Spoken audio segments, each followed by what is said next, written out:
What's up, guys? It's Jadon Jones with the Mick Network, and with me on my right is Drew Matchett. So first off, let's talk about last week's game, some scores. First off, North Central taking on Fishers in the game. They dominated 31-7. Absolutely, and North Central, Mick Network, not Mick Network, but the Mick Conference. I talked about this last week. North Central is a possible, key team to, come out of nowhere. Because last year was a very quiet year for them. They didn't really have much going for them. But this year, beating Fishers isn't that bad of a team. So I think beating Fishers is a good way to really get some momentum into the season.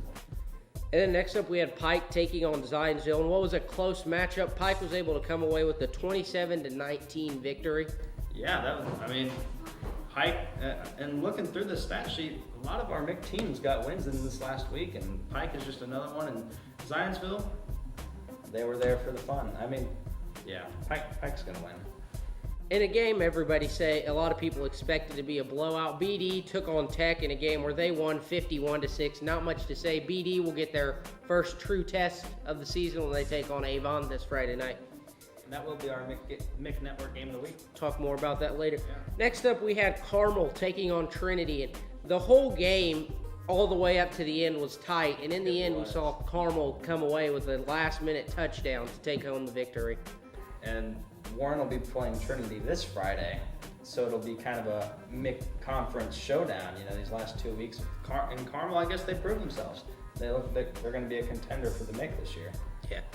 And next up, we had the Lawrence Central Bears taking on Hamilton Southeastern in a game that was close, but unfortunately, Lawrence Central took the 21-20 loss. Yeah, they probably should have won that game, I think. But you win some, you lose some, I guess. Now, we had the game of the week from last week, Warren Central taking on Center Grove, where Warren Central won 27-15, led by Romir Elliott's 2 touchdowns. And Center Grove went scoreless in the first half, kind of looking back on last year. That's also what happened, but last year was a different story with Center Grove pulling out a win. Yeah, it definitely seemed like Warren was able to limit Carson Steele and definitely focused in on him, would pack the box every time, make sure he didn't have anywhere to go each time he got the ball. The one thing Center Grove kept on doing is they kept on running the ball. The ball wasn't in the air that much, and honestly, that's why Warren was able to lock down. Yeah. And let's move into this week's game. Starting it off, we have Pike taking on Fishers. So, Drew, you want to start it off? Well, looking at Fishers last week getting beat by North Central, I think Pike is overall a better team than North Central, so I think Pike should have a win over Fishers. Yeah, we saw North Central able to dominate Fishers last week. Fishers was a top team in the state, no longer in the top 10, so I think we're going to see Pike win this game. And next up, we have the top-ranked team in 3A taking on the 9th-ranked team in 6A, Bishop Chatard at Lawrence Central. Well, I think the loss last week against HSC will kind of keep LC down. I think they're kind of on the low side right now. So I think being the top rank in 3A, I think they might have a chance to beat LC this week. Yeah, last week Bishop Chatard got their first home win in what I saw over 50 years, bumping them up to the top-ranked team in 3A. But looking at 3A compared to 6A, a lot of competition difference. So I think in this game we're going to see Lawrence Central come away with the win. And next up, we have North Central, now 7th ranked, taking on the 8th ranked Hamilton Southeastern. Well, North Central is looking good after last week. I think I'm just going to say it straight, North Central. Yeah, North Central definitely is improving over the past 3 years, made a huge improvement last week with their dominating win, moving them up to top 10 in the state. So I think they're going to be able to come away with another huge victory this week. Although HSC did beat... Yeah, HSC did beat LC, so we'll see how they're able to handle a back-to-back game against Mick Conference teams. Yeah. And next up, we have Carmel, who moved up to 2nd in the state, heading to Noblesville. Carmel kind of proved themselves in this last game against Trinity, and honestly, they're looking like a solid team this year, and I think they're going to get the win. Carmel will definitely look to come away with another big win before taking on Center Grove next week, so I think Carmel's going to come away with this one to show that they're definitely a team that can compete in the state with Warren Central. Yeah. And in a game that should be highly competitive, you have 6th-ranked Center Grove taking on the top team in 5A, New Pal. Yes, New Pal is kind of an exciting team to watch this year. Last week they had that one. Who were you talking about? He had 7 touchdowns. Charlie Spiegel. Yeah. Do you got anything else on him? Yeah, well, you look at last week, Center Grove struggled to stop Romeo Elliott. Could see that again this week with Spiegel. As last week, he ran 18 times for 222 yards and 7 touchdowns. That's good enough to lead the state in rushing.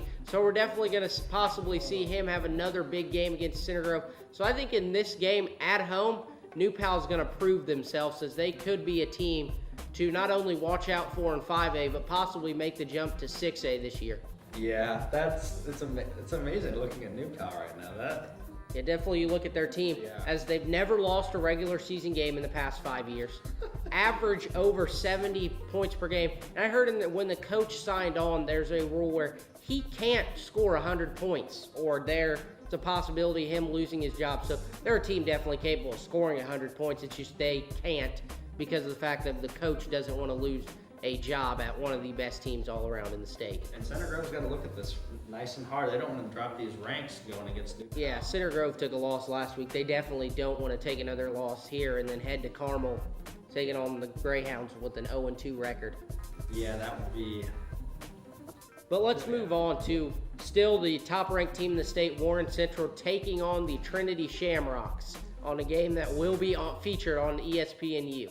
This is going to be an exciting game, and everybody can watch it on ESPN now. It's going to be out there, and looking back at Trinity last week against Carmel, they clearly have some things to fix, because Carmel is now ranked number 2 in the state, and I think Warren Central will be able to pull out the win. It's just not going to be as easy, I think, as Center Grove was this last week. Yeah, and last week we saw Carmel able to come away with a huge win at home against Trinity, and now Trinity will take on the top-ranked team in the state, Warren Central. This game, like you said, will definitely be back-to-back in a shootout, come down the end. But I think the top-ranked team will be able to come away with a huge win and prove that they should have that ranking. Absolutely. I totally agree with you. And last but certainly not least, the MIC Network Game of the Week. Ben Davis taking on Avon in a semi-state rematch from last season. Yes, this is what we live for. Last year, this was the game to continue on in the tournament, and now we have it here at the beginning of the season. I think this will be very competitive between Ben Davis, looking good this year. I mean, there's nothing else you can say. They're looking like a solid team this year. Yeah, these two teams matched up twice last season, once in the regular season, once in semi-state. BD coming away with both wins, and I think this is definitely going to be a prove-it game for Ben Davis to see how much the talent lost there affects him.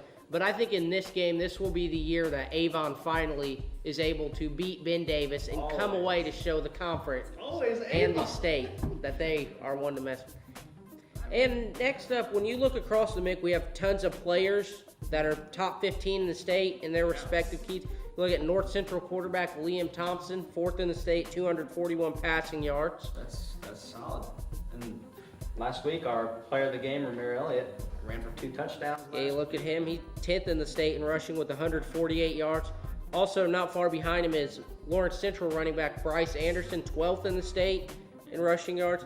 And also, Pike, both QB Jason Graves and Richard Houston are top 15 in the state when it comes to their respective stats. 201 passing yards for Graves. Yeah. Good enough for 10th in the state, and then 89 receiving yards for Houston, good enough for 14th in the state.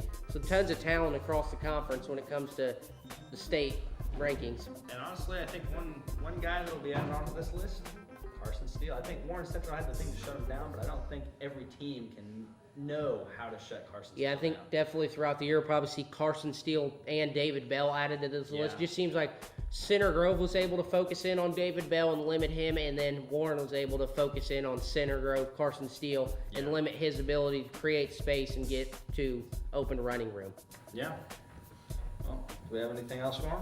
No, so that's all we have this week on PreMICtions. Make sure to tune into the MIC Network Game of the Week as the 4th-ranked Giants of Ben Davis take on the 3rd-ranked Orioles from Avon. Thank you.